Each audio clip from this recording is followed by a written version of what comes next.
ನಮಸ್ಕಾರ. ಇಂದಿನ ಸಂಯುಕ್ತ ಕರ್ನಾಟಕ ದಿನಪತ್ರಿಕೆಯಲ್ಲಿ ಪ್ರಕಟವಾದ ಕೆಲ ಪ್ರಮುಖ ಸುದ್ದಿಗಳನ್ನು ನೋಡೋಣ. ಮೊದಲಿಗೆ ಮುಖಪುಟದ ಸುದ್ದಿಗಳತ್ತ ಕಣ್ಣು ಹಾಯಿಸೋಣ. ಎಐಸಿಸಿ ಅಧ್ಯಕ್ಷ ಮಲ್ಲಿಕಾರ್ಜುನ ಖರ್ಗೆ ಅವರ ಮುಂದೆ ರಾಜ್ಯ ಕಾಂಗ್ರೆಸ್ನ ಭಿನ್ನಮತ ಮತ್ತೊಮ್ಮೆ ಅನಾವರಣಗೊಂಡಂತಾಗಿದೆ. 3 ದಿನಗಳ ಹಿಂದೆ ಸಚಿವ ಸತೀಶ್ ಜಾರಕಿಹೊಳಿ ಅವರು ಹೈಕಮಾಂಡ್ ಅವರನ್ನು ಭೇಟಿ ಮಾಡಿದ ಬೆನ್ನಲ್ಲಿಯೇ ಕೆಪಿಸಿಸಿ ಅಧ್ಯಕ್ಷ ಮತ್ತು ಡಿಸಿಎಂ ಡಿಕೆ ಶಿವಕುಮಾರ್ ಅವರು ಎಐಸಿಸಿ ಅಧ್ಯಕ್ಷರನ್ನು ಭೇಟಿ ಮಾಡಿ ಸಾಕಷ್ಟು ಚರ್ಚೆ ನಡೆಸಿದ ಬೆಳವಣಿಗೆ ನಡೆದಿದೆ.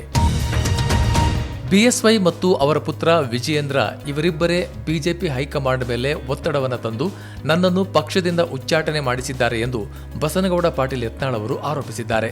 ಉಚ್ಚಾಟನೆಯ ಬಳಿಕವೂ ಶಾಸಕ ಯತ್ನಾಳ್ ಅವರ ವಾಗ್ದಾಳಿ ತೀವ್ರಗೊಂಡಂತಾಗಿದೆ.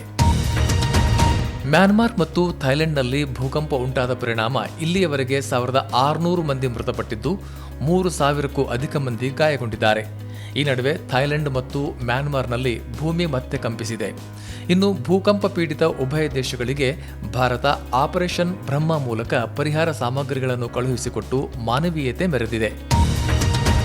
ಇನ್ನು ಭೂಕಂಪ ಪೀಡಿತ ಮ್ಯಾನ್ಮಾರ್ ಮತ್ತು ಥೈಲೆಂಡ್ನಲ್ಲಿ ಕನ್ನಡಿಗರು ಅತ್ಯಂತ ಸುರಕ್ಷಿತವಾಗಿದ್ದಾರೆ ಎಂದು ಅಲ್ಲಿನ ಮೂಲಗಳು ತಿಳಿಸಿವೆ. ಹಿಂದೂಗಳ ಹೊಸ ವರ್ಷವೆಂದೇ ಕರೆಯಲಾಗುವ ಯುಗಾದಿಯಿಂದ ಮುಂಬರುವ 1 ವರ್ಷಗಳ ಕಾಲ ಭಾರತಕ್ಕೆ ಶುಭ ವರ್ಷವೆಂದೇ ಹೇಳಲಾಗುತ್ತೆ. ಈ ವರ್ಷ ಕರ್ನಾಟಕವೂ ಸೇರಿದಂತೆ ದೇಶದೆಲ್ಲೆಡೆ ಮಳೆ ಬೆಳೆ ಉತ್ತಮವಾಗಿ ಸಂಕಷ್ಟವೆಲ್ಲ ನಿವಾರಣೆಯಾಗಲಿದೆ ಎಂದು ಜ್ಯೋತಿಷಿಗಳು ಹೇಳಿದ್ದಾರೆ. ಜನಪ್ರತಿನಿಧಿಗಳಿಲ್ಲದಿದ್ದರೂ ಕೂಡ ಬಿಬಿಎಂಪಿ ಪ್ರಸಕ್ತ ಸಾಲಿನ ಬಜೆಟ್ ಅನ್ನು ಮಂಡಿಸಿದೆ. 19,927 ಕೋಟಿ ಮೊತ್ತದ ಬೃಹತ್ ಆಯವ್ಯಯವನ್ನು ಈ ಸಲವೂ ಬಿಬಿಎಂಪಿ ಅಧಿಕಾರಿಗಳೇ ಮಂಡಿಸಿದ್ದಾರೆ. ಯುಗಾದಿ ಹಬ್ಬದಂದು ಬೆಂಗಳೂರಿನ ವಿವಿಧೆಡೆ ಮಾರುಕಟ್ಟೆಗಳಲ್ಲಿ ಖರೀದಿಯ ಭರಾಟೆ ಜೋರಾಗಿತ್ತು. ಹೂವು, ಹಣ್ಣು, ತರಕಾರಿ ಸೇರಿದಂತೆ ಮುಂತಾದ ಸಾಮಗ್ರಿಗಳ ದರ ಏರಿಕೆಯ ಬಿಸಿ ಗ್ರಾಹಕರಿಗೆ ತಟ್ಟುವಂತೆ ಮಾಡಿತು. ಮಾರ್ಚ್ ತಿಂಗಳು ಮುಗಿದು ಏಪ್ರಿಲ್ ತಿಂಗಳು ಬಂತೆಂದರೆ ಹೊಸ ಫಿನಾನ್ಷಿಯಲ್ ಇಯರ್ ಆರಂಭಗೊಂಡಂತೆ.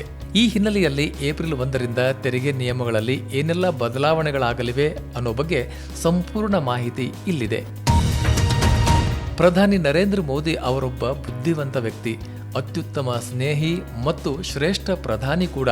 ಹೀಗಂತ ಅಮೆರಿಕ ಅಧ್ಯಕ್ಷ ಡೊನಾಲ್ಡ್ ಟ್ರಂಪ್ ಅವರು ನಮ್ಮ ಪ್ರಧಾನಿಯವರನ್ನ ಹಾಡಿ ಹೊಗಳಿದ್ದಾರೆ. ಪ್ರಧಾನಿ ನರೇಂದ್ರ ಮೋದಿ ನೇತೃತ್ವದ ಕೇಂದ್ರ ಸರ್ಕಾರ ಎಟಿಎಂ ನಗದು ಹಿಂಪಡೆಯುವಿಕೆಯ ಮೇಲಿನ ಶುಲ್ಕವನ್ನು ಹೆಚ್ಚಿಸುವ ಮೂಲಕ ಬ್ಯಾಂಕ್ಗಳನ್ನು ನಾಗರಿಕರನ್ನು ಲೂಟಿ ಮಾಡುವ ಕಲೆಕ್ಷನ್ ಏಜೆಂಟ್ಗಳನ್ನಾಗಿ ಮಾಡಿದೆ ಎಂದು ರಾಜ್ಯಸಭೆಯ ವಿರೋಧ ಪಕ್ಷದ ನಾಯಕ ಮಲ್ಲಿಕಾರ್ಜುನ ಖರ್ಗೆ ಅವರು ಕಿಡಿಕಾರಿದ್ದಾರೆ. ಹಿಂದೂಗಳಿಗೆ ಯುಗಾದಿಯಿಂದಲೇ ಹೊಸ ವರ್ಷ ಆರಂಭ. ಹೀಗಾಗಿ ಯುಗಾದಿಯಿಂದ ಯುಗಾದಿಯವರೆಗೆ ಅಂದರೆ 1 ವರ್ಷದ 12 ರಾಶಿಗಳ ಭವಿಷ್ಯ ಹೇಗಿದೆ ಅಂತ ನೋಡೋದಾದ್ರೆ ಅದರ ಸಂಪೂರ್ಣ ವಿವರ ಇಲ್ಲಿದೆ. ಇನ್ನಷ್ಟು ಬರವಣಿಗೆಗಳು, ವಿಶೇಷ ಲೇಖನಗಳು ನಿಮಗಾಗಿ ಕಾಯ್ತಾ ಇರ್ತವೆ, ಓದ್ತಿರಲ್ವಾ?